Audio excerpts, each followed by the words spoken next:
Lena Brooks stood outside the front door with her hand resting on the brass handle, not quite turning it. The metal was cold and smooth, polished by decades of people who had always belonged inside this house. She should knock. That was what a respectful daughter did. Arrive quietly, announce herself, pretend everything was normal. But laughter leaked through the door before she could move. Not warm laughter. Not loving. This was sharp, expensive laughter, the kind that came after too much imported whiskey and too much confidence. Her father's voice cut through first, deep and assured. "Another round," he said, as if money were endless and consequences didn't exist. Glasses clinked. Ice cracked. Then her sister Nora laughed high and bright, a sound Lena knew too well. Nora used that laugh when someone was about to be humiliated and didn't see it coming. Lena should have walked away. She should have gone back to her small apartment across town, with its second-hand couch and quiet locks that kept everyone out including her family. But then she heard it. 3 words that froze her in place. Maplewood House sale. Her stomach dropped. Maplewood House had been her grandmother's home. The only place in Lena's entire childhood where she had ever felt safe. The doorframe was old, the seal imperfect. Voices carried easily. 20 million, her father said, his tone suddenly heavy. Bad cases. I thought I could win them. I didn't. Another voice joined in, smooth, oily. Mark Hale. Her ex-boyfriend. The man who once told her she was brilliant, right before he told her she wasn't marriage material. The house appraises at $850, Mark said calmly. Quick sale. Clean paperwork. My commission is 8%. Nora laughed again. Lena won't ask questions, she said lightly. She never does. Just give her something that sounds official and she'll sign it. Lena felt the words hit her chest like a punch. Not surprise. Recognition. He could walk in right now. She could stop everything. She could write a check for 20 million without blinking. That amount was nothing to her. Less than nothing. Her company had cleared more than that in a single quarter, and the public offering was scheduled for the next morning. But she didn't move. Her father kept talking. Don't worry about her, he said. She's too stupid to read the fine print. She just wants approval. Nora added, still playing with computers. No real job. Still living in that sad little apartment. The room erupted in laughter again, careless and cruel. Lena slowly let her hand fall from the doorknob. 3 years earlier she had quietly paid off Nora's credit card debt, $50,000 in designer bags, spa weekends, and wine bottles that cost more than Lena's first car. She had done it through a shell company anonymously because she knew that if Nora ever found out she would never stop asking. Lena had told herself she was protecting them. Her therapist once called it being a silent protector. Someone who fixed everything quietly and accepted nothing in return. Lena had stopped therapy shortly after. Talking about her feelings felt like admitting weakness. Standing in that hallway now, hearing her family laugh at her intelligence, something inside her shifted. They didn't misunderstand her. They feared her. And they hated her for it. Lena turned away without a sound. She walked back down the long hallway, past framed family photos where she always stood slightly apart, then out into the night air. A black sedan waited at the curb. Aaron stepped out, tall and straight, his posture calm and alert. He had been her head of security for 3 years. He knew exactly who Lena was and exactly what she was worth. He opened the door without a word. Lena slid into the back seat, leather cool against her skin. The door closed with a heavy sound, solid and final. Get me the audit logs for Brooks and Partners, she said quietly. Her voice didn't sound like her own. Aaron met her eyes in the mirror and nodded once. Yes, ma'am. The engine started. As the car pulled away, Lena didn't look back. Inside that house they still believed she was powerless. They were wrong. And by this time tomorrow they would know it. The hotel suite cost more than Lena had once earned in a year. Not because of luxury but because privacy was expensive when you needed it absolute. Thick walls. Soundproof glass. A private fiber internet line that ran directly into the building's core. No one from her family would ever think to look for her here. It was 2:18 a.m. 3 large monitors glowed across the darkened room, bathing the polished desk in blue light. Lena loosened her jacket, rolled up her sleeves and sat down. The moment her fingers touched the keyboard, her breathing slowed. This was familiar territory. Safe territory. Code didn't lie. Systems didn't pretend. People did. She accessed the internal network calmly, credentials accepted instantly. Brooks and Partners had been using her company's cybersecurity services for 2 years. Her father never asked who owned the firm. He never asked who built the architecture that protected his secrets. Files opened one after another. Case histories. Financial records. Wire transfers disguised as legal expenses. Lena scanned them quickly, efficiently. One loss turned into two. 2 into 6. Millions bleeding away through arrogance and reckless bets. Her father hadn't been robbed. He hadn't been cheated. He had simply believed he was smarter than the evidence. She leaned back slightly, jaw tightening as the pattern became impossible to ignore. $20 million gone. Not in one dramatic failure, but through repeated bad decisions made by a man who thought charm could replace preparation. Idiot, Lena muttered softly, not with anger but with clarity. Then she pulled up Nora's financials. Surgeon salary. Strong income. Terrible habits. Credit cards maxed. Luxury spending doubled every year. A lifestyle funded by denial. And then she found the email thread. The subject line made her stomach tighten. The Lena problem. She opened it anyway. Nora's words stared back at her, casual and cruel. We need to activate the family ATM before she realizes she has options. Her father's reply followed minutes later. She won't. She's too busy playing with computers. Lena exhaled slowly. Another message from Nora. Maplewood House is the key. Sentimental value. She'll sign anything to keep it. Lena stared at the screen for a long moment. 3 months. They had been planning this for 3 months. She took screenshots of everything, emails, timestamps, attachments, and saved them to an encrypted drive. Evidence mattered. Feelings didn't. At 3:11 a.m. her phone buzzed. You should be sleeping, she said when she answered. So should you, replied Daniel Price, the only person outside her security team who knew the truth. The IPO is less than 24 hours away, Daniel said. His voice carried tension, sharp and focused. If you don't legally separate your finances before the market opens, their debt becomes your problem. Lena closed her eyes. She had known this. Distractly. But hearing it framed like that made it real. How bad? She asked. 20 million in debt tied to a public valuation north of 2 billion, Daniel replied. Creditors will come after you. Family law won't protect you. You'll win eventually, but you'll bleed time, money, and reputation. Lena opened her eyes and stared at the screens. She had spent her life fixing their messes quietly, protecting people who mocked her behind closed doors. I need a quitclaim deed, she said. And a full financial waiver. Daniel went silent. Then quietly, that's scorched earth. No, Lena corrected. That's survival. They'll sign without reading, Daniel said finally. You know that. Lena nodded once even though he couldn't see it. Page 7, she replied. Paragraph 3. Bury it. Another pause. That clause forfeits everything, Daniel warned. Future claims. Inheritance. Stock allocations. I know, Lena said calmly. Draft it. When the call ended, the room felt still. A knock came at the door. Aaron stepped inside holding a black folder. Documents are ready, he said. Lena looked up. They think I'm stupid, she said quietly. Aaron met her gaze. They're wrong. Lena took the folder. The trap was set. And for the first time in her life, she wasn't fixing their mistakes. She was letting them pay for them. By morning, the internet already felt too loud. Lena sat in her car outside a small coffee shop 3 blocks from her apartment, the engine idling while steam curled from the untouched cup in the holder. Her phone buzzed. Then buzzed again. She glanced down and froze. Nora had posted a photo of her Lena at 19, hair unwashed, shoulders hunched over a laptop in a dark library corner. The caption read, Throwback. Some people grow up. Some stay stuck. Hundreds of likes appeared within minutes. Comments followed, sharp and unfiltered. When will she get a real job? Such a disappointment. Her father and sister turned out so well. What happened? Lena locked the phone and set it face down. They were preparing the stage. Breaking her down before asking her to sign everything away. Lena drove alone to Maplewood House. The gate stood open just as it always had.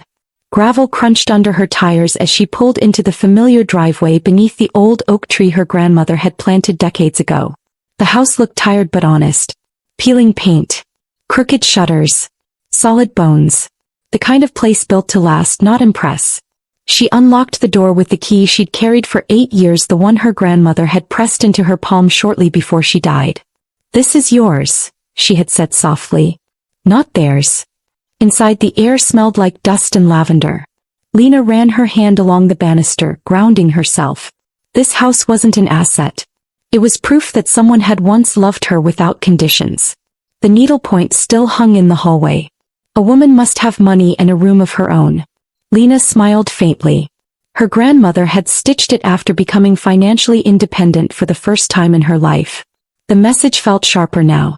Lena sat in the cracked leather chair by the window, the same one where she'd learned to code on an ancient desktop while her grandmother brought her tea and asked questions she didn't fully understand but always listened to. There were no photos of her father or Nora in the albums stacked nearby. Only Lena. Gardening. Studying. Growing. When her grandmother was dying, Lena had been there every day. Nora had come twice. Her father not at all. And now they were selling this place like it meant nothing. Footsteps sounded on the porch. The door opened without knocking. Aaron stepped inside holding the black folder. "Everything's ready," he said quietly. Lena didn't open it. She already knew what was inside. The quitclaim deed. The waiver. The clause hidden like a blade. Aaron hesitated. "They don't deserve you," he said. His voice was rough and used to emotion. Lena met his eyes. "No," she replied. "They don't." After he left, her phone buzzed again. Daniel's message appeared. "IPO opens at 84. You ready?" Lena typed back, "More than ready." She closed the folder and stood. It was time to stop being the quiet one. At 2 p.m., Lena stood in her apartment bathroom staring at the black suit hanging on the door. She dressed slowly, deliberately. The suit fit like armor. Clean lines. No softness. She checked her reflection. Calm. Controlled. Unrecognizable to the girl in Nora's photo. At 2:47 she stepped into the waiting car. Aaron drove without asking where they were going. "The bait is set," Lena texted Daniel. His reply came instantly. "They'll take it." Lena didn't look back as the car pulled away. She wasn't going to a family meeting. She was walking into a negotiation where only one side understood the rules. The library smelled like old leather and expensive lies. Her father sat behind the heavy desk, his lawyer standing beside him. Mark leaned against the bookshelf, smirking. Nora arrived last, perfume-heavy, phone already in hand. "Thank you for coming, Lena," her father said smoothly. "This won't take long." He slid the document toward her. "We're releasing $50,000 from the family trust. Enough to help you start your life." Nora added, "It's generous, considering your situation." Lena swallowed and picked up the papers with shaking hands. She played the part perfectly. Confused. Overwhelmed. Small. By page 3 she saw it. The transfer of Maplewood House. Page 7 sealed it. The waiver. Everything. "Why the house?" Lena whispered. Her father sighed. "You can't afford it. This is practical." Nora didn't even look up. "You should be grateful." Mark chuckled. "It's the best offer you'll get." The lawyer tapped the signature line. "I have another appointment at 4. The clock read 3:42. "Sign it," her father said coldly. "Or walk away with nothing." Lena paused. "Can I have a copy?" she asked softly. The lawyer produced one. Lena signed both. They left immediately. Nora already typing. Mark avoiding her eyes. The door closed. Silence. Lena counted to 20. Then she smiled. The clock read 3:47. 13 minutes until market close. She stood, smoothed her jacket and slipped the signed copy into her inner pocket. Outside, the garden party was starting. Music. Champagne. Applause. They thought they'd won. They had no idea. At exactly 4 p.m. phones across the lawn buzzed. Whispers rose. Confusion spread. Daniel stepped forward. "Ladies and gentlemen," he announced, "please meet the founder and CEO of Ether Systems." He gestured toward Lena. Silence crashed down. Her father froze. Nora's phone slipped from her hand. "Lena Brooks," Daniel continued calmly. also known as LB. The truth rippled outward like a shockwave. They signed away their rights, Daniel said, holding up the document. Page 7. Lena stepped forward. You thought I wouldn't read it, she said evenly. You were wrong. Gasps. Stunned faces. The stock closed at 4 times its opening price. $54 million gone. Lena turned away as chaos erupted behind her. She walked toward the car waiting at the gate, her past finally behind her. The garden exploded into noise the moment Lena turned away. Voices overlapped. Phones were raised. Someone shouted her name. Her father tried to speak but no sound came out. His confidence, so carefully practiced over decades, collapsed under the weight of numbers he could not argue with. Nora stood frozen, her face pale, eyes darting as if searching for an exit that no longer existed. Mark backed away slowly, already calculating how far this association would drag his reputation down. Lena didn't look back.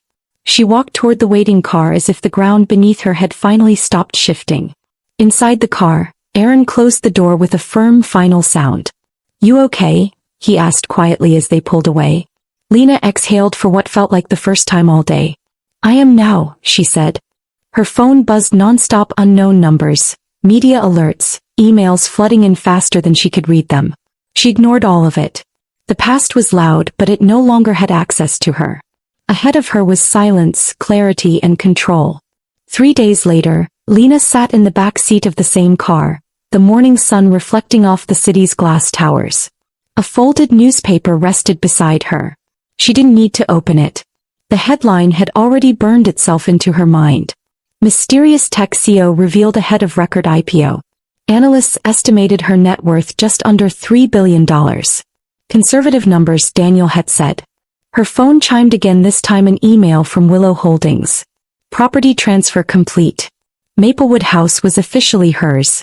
Lena opened the attached inspection report. Her father and Nora had been using the house as storage. Fake antiques. Cheap replicas. Costume jewelry in borrowed boxes. Plans for a fraudulent appraisal buried in internal notes. Lena forwarded the report to her legal team without comment. Then she attached a simple eviction notice. 30 days. No emotion. No explanation. Just law. She hit send and closed the file. Her father's lawyer called minutes later. Lena let it go to voicemail. Accusations followed. Manipulation. Betrayal. Family obligation. She saved the messages and archived them. Evidence mattered. Drama didn't. Nora left 3 voicemails: rage, tears, denial.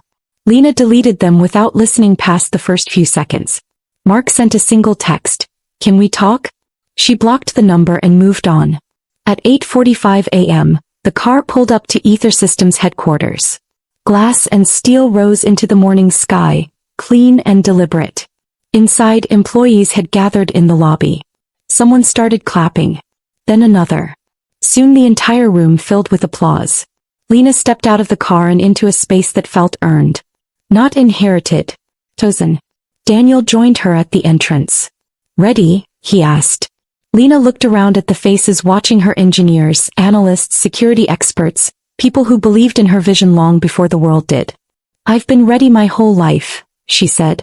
They walked together toward the elevators, applause echoing behind them like a closing chapter. That afternoon, Lena drove alone to Maplewood House. She unlocked the door and stepped inside, breathing in the familiar scent of old wood and lavender. Sunlight spilled across the floors. She sat in her grandmother's chair and let the quiet settle. No lawyers. No contracts. No cruelty. Just peace. Lena stood and walked through each room slowly. She touched the banister. The kitchen counter. The window where she used to study while her grandmother hummed softly nearby. You were right, Lena whispered into the empty room. I didn't need their approval. The house held the words without judgment. That night, Lena updated her phone one last time. New number. New boundaries. Only a handful of contacts transferred over. Chosen family. Trusted allies. Everyone else would have to reach her through official channels or not at all. Weeks passed. The media frenzy settled. Ether Systems expanded into new markets. Acquisitions closed. Lena worked long hours, but the weight she carried for years was gone. No more fixing other people's messes. No more shrinking to make others comfortable. Her father filed no lawsuit. He couldn't. The documents were airtight. His firm quietly downsized. Nora disappeared from social media. Mark changed industries. Consequences didn't arrive loudly. They arrived completely. On a quiet Sunday morning, Lena sat on the front steps of Maplewood House with a cup of coffee. The oak tree rustled gently overhead. She wasn't angry anymore. She wasn't even sad. She felt free. For the first time, Lena understood what her grandmother had meant all those years ago. Power wasn't money alone. It was choice. It was boundaries. It was knowing when to stop giving to people who only knew how to take. Lena never became cold. She became clear. And that made all the difference. Moral lesson. Never confuse silence with weakness and never underestimate someone just because they don't announce their strength. The people who read carefully and choose themselves always win in the end.